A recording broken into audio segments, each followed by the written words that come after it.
కార్యదర్శి గారు. ధన్యవాదాలు అధ్యక్ష. ఈ 16వ శాసనసభ సమావేశంలో ఈ రాష్ట్ర భవిష్యత్తును దశ దిశ నిర్ణయించేటువంటి అత్యంత ప్రధానమైనటువంటి చరిత్రాత్మక ఘట్టంగా ఈరోజు చరిత్రలో నిలిచిపోయే విధంగా ఈ శాసనసభ సమావేశం తీర్మానం చేయబోతుంది అధ్యక్ష. ఇంతవరకు ఎంత నష్టాలు జరిగినా రాష్ట్రానికి వైకుంఠపాలిలా పదే పదే కంబైన్డ్ రాష్ట్రం నుంచి మద్రాసు రాష్ట్రం నుంచి విడిపోవటం, ఆంధ్ర రాష్ట్రం ఏర్పడడం, మళ్ళీ ఆంధ్రప్రదేశ్ ఏర్పడడం, మళ్ళీ హైదరాబాద్ నుంచి విడిపోయి మళ్ళీ రాజధానికి లేకుండా రావటం, ఇన్ని అవమానాలు జరుగుతున్నప్పటికీ మళ్ళీ మళ్ళీ పైకి రాగలిగేటువంటి నాయకత్వం మనకు ఉంది కాబట్టే ఈ దేశంలోనే అత్యంత సుదీర్ఘమైనటువంటి రాజకీయ అనుభవం ఉన్నటువంటి మన గౌరవ ముఖ్యమంత్రి గారు చంద్రబాబు నాయుడు గారు, అదేవిధంగా వారికి తోడుగా ఉప ముఖ్యమంత్రి పవన్ కళ్యాణ్ గారు, వారిద్దరి సహకారంతో కేంద్రంలో ఉన్నటువంటి ప్రధానమంత్రి గారు ఆశీస్సులతో ఈ రాష్ట్రం శరవేగంగా అభివృద్ధి చెందుతున్నటువంటి రాష్ట్రంగా తీర్చిదిద్దబడతా ఉంది అధ్యక్ష. మన రాష్ట్రంలో జరిగినటువంటి పరిణామాలు చూస్తే ప్రజాస్వామ్యం తలదించుకోవాల్సినటువంటి పరిస్థితులు అధ్యక్ష. ప్రజాస్వామ్యం ఎప్పుడు కూడా గౌరవాలతో విలువలతో కూడుకున్నటువంటి ప్రజాస్వామ్యంలో దురదృష్టవశాత్తు మనకు ఉన్నటువంటి ప్రతిపక్షం ఇది ప్రజాస్వామ్య విలువలకి అర్థం తెలియనటువంటి ప్రతిపక్షం ఉంది అధ్యక్ష. అందుకే ఈ గౌరవ సభలో ఇచ్చినటువంటి మాటను కూడా కాదని వారు అధికారంలోకి వచ్చాక మళ్ళీ రాజధాని మాట పూర్తిగా పక్క పెట్టి రాజధాని ఒక శ్మశాన వాటికని చెప్పి ఎంతోమంది అయితే ఈ దేశంలోనే బహుశా ఇన్ని వేల ఎకరాలు ల్యాండ్ పూలింగ్లో ఇవ్వడం అన్నది ఎక్కడ కూడా జరగలేదు అధ్యక్ష.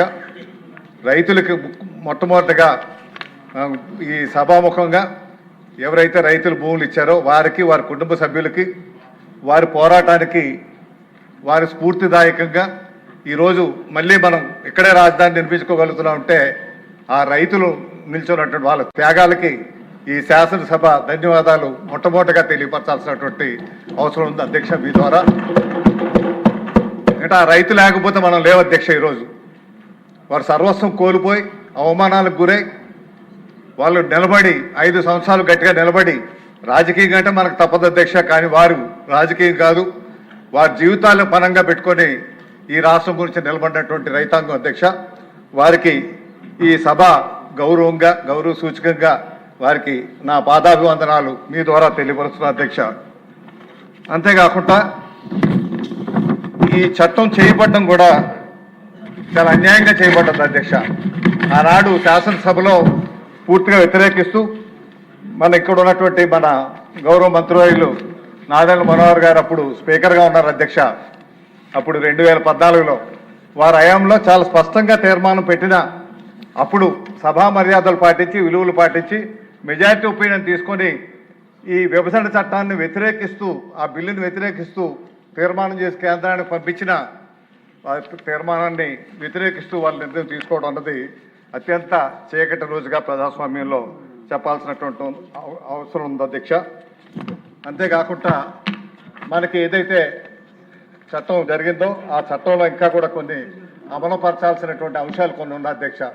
షెడ్యూల్ 9, 10 అంశంలో కానీ మనకి ఏపీ భవన్ మన ఆస్తులు రావడం కానీ, పబ్లిక్ సెక్టార్ ఇండస్ట్రీస్ కానీ, అదేవిధంగా పవర్కి సంబంధించినటువంటి కొన్ని వేల కోట్ల రూపాయలు ఇంకా రావాల్సిన అవసరం ఉంది అధ్యక్ష. వీటి గురించి కూడా కేంద్ర ప్రభుత్వం దృష్టి పెట్టి అవి మనకు వచ్చే విధంగా వారికి చేస్తారని కోరుతూ ఈరోజు దురదృష్టం ఏంటంటే అధ్యక్ష, గత ప్రభుత్వం ఈ రాష్ట్రాన్ని సర్వనాశనం చేసినప్పటికీ మళ్ళీ ప్రజలు తెలుసుకొని ఏ వ్యక్తి ద్వారా అయితే నాశనం అయిపోయామో మళ్ళీ అనుభవం ఉన్నటువంటి వ్యక్తి అయినటువంటి చంద్రబాబు నాయుడు గారికి అవకాశం ఇవ్వటం, మళ్ళీ అతి తక్కువ కాలంలోనే సంవత్సరం 8 మాసాలు సుమారు 20 నెలలు అవుతుంది అధ్యక్ష. ఈ 20 మాసాల్లోనే దశ దిశ నిర్ణయించి రాష్ట్రంలో ఉన్నటువంటి అన్ని ప్రాంతాలని సమదృష్టితో అభివృద్ధి బాట వైపు తీసుకెళ్తున్నటువంటి గౌరవ ముఖ్యమంత్రి గారికి నా హృదయపూర్వక అభినందనలు తెలియపరుస్తున్నారు అధ్యక్ష. ఎందుకంటే గతంలో ఎవరూ ఊహించినటువంటి విధంగా ఆర్సార్ మెట్టెళ్ళు 1,35,00,000 రూపాయలతో ఉత్తరాంధ్ర రావడం అంటే సామాన్యమైన విషయం కాదు అధ్యక్ష. ఒకవైపు విశాఖ స్టీల్ ప్లాంట్ కాపాడుకుంటూ విశాఖ స్టీల్ ప్లాంట్ కేంద్ర సహాయంతో 11,400 కోట్ల రూపాయల ఆర్థిక సహాయం అందిస్తూ దాన్ని లాభాల బాటలో తీసుకువెళ్తూ ప్రైవేట్ సెక్టార్లో ప్రపంచంలోనే రెండవ అతిపెద్ద ఆర్సామెటల్ పరిశ్రమ అధ్యక్ష, స్టీల్ పరిశ్రమ. అదేవిధంగా నిప్పన్ అయితే ప్రపంచంలో 4వ అతిపెద్ద పరిశ్రమ.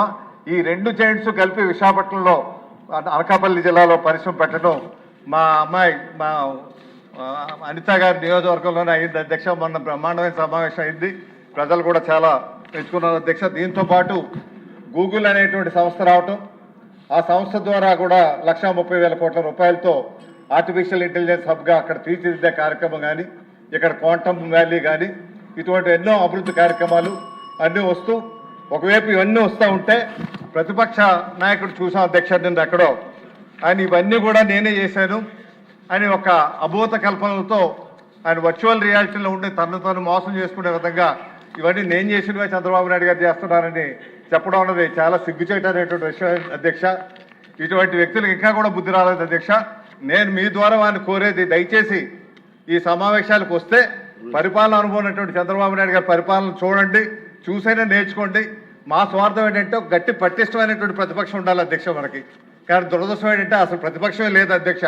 ఇటువంటి రాక్షస ప్రవృత్తి కలిగినటువంటి ప్రతిపక్షం ఉండడం దురదృష్టకరం అధ్యక్ష. మనం సహజంగా ప్రజాస్వామ్యంలో ప్రజాస్వామ్య పార్టీలతో పోరాడతాం అధ్యక్ష. కానీ ఇక్కడ ఉన్నది మనకి ఇక్కడ గొరిల్లా వార్ఫేర్ అధ్యక్ష. ఇక్కడ వారి నీతి నియమం రూల్స్ ఏమి ఉండవు అధ్యక్ష. ఏదైనప్పటికీ కూడా ఈరోజు ముఖ్యమంత్రి గారికి నా హృదయపూర్వక అభినందనలు తెలియపరుస్తూ, కేంద్ర సహకారంతో తీసుకున్నటువంటి ఇక్కడ ఒక తెలుగులో మనకి ఒక ఇది ఉంది అధ్యక్ష, కృషితో నాస్తి దుర్భిక్షం, జపతో నాస్తి పాతక, మానేన కలహ నాస్తి, నాస్తి జగతో భయ. అంటే నీతిగా ఉన్న వాళ్ళకి కృషితో ఏదైనా సాధించగలుగుతున్నది నిరూపించారు అధ్యక్ష. అదేవిధంగా జపతో నాస్తి కలహ, దైవాన్ని నమ్ముకుంటే ఏదైనా మనం విజయం సాధించగలుగుతాం అధ్యక్ష. మౌనైన కలహ నాస్తి, ప్రతిపక్షం ఎంత ప్రలోభ పెట్టి ఎన్ని రకాలుగా మనల్ని రెచ్చగొట్టే కార్యక్రమాలు చేసినా మౌనంగా సమాధానం చెప్తూ వారి పాపాన వారి ప్రజలే సరైన బుద్ధి చెప్తారని నమ్మినటువంటి ప్రజాస్వామ్య విలువలు ఉన్నటువంటి నాయకులు మనకు ఉన్నారు కాబట్టి వాళ్ళ ఆటలు ఏమి సాగట్లేదు అధ్యక్ష. నాస్తి జగరతో భయ, అప్రమత్తంగా ఉంటే ఎవరికి భయపడక్కర్లేదన్నది ఈ ప్రభుత్వ పరిపాలనే నిరూపిస్తుంది. కాబట్టి మీ ద్వారా ఇటువంటి మంచి అవకాశం కలిగించి, ఇదే కాదు అధ్యక్ష, ఈ 16వ శాసనసభకి డీలిమిటేషన్ కూడా కేంద్రం తీసుకొస్తుంది అధ్యక్ష. 263 సీట్లు వస్తున్నాయి అధ్యక్ష. దీంతో పాటు మహిళా సభ్యులు 88 మంది ఉంటారు అధ్యక్ష. ఇవన్నీ కూడా మన టైంలో అవుతాయి కాబట్టి ఒక స్వర్ణయుగంగా ఈ 16వ శాసనసభ ఉంటూ ఈరోజు ఈ తీర్మానం ఏదైతే పెట్టారో నేను జనసేన పార్టీ తరఫున నా హృదయపూర్వక మద్దతు తెలియపరుస్తూ సెలవు తీసుకుంటాను. సబ్జెక్ట్ ఒకటి వేరే మాట్లాడుతుంటే సబ్జెక్ట్ మీద మాట్లాడండి, తీర్మానం ఏంటి దాని గురించి మాట్లాడండి ప్లీజ్. చౌదరి గారు.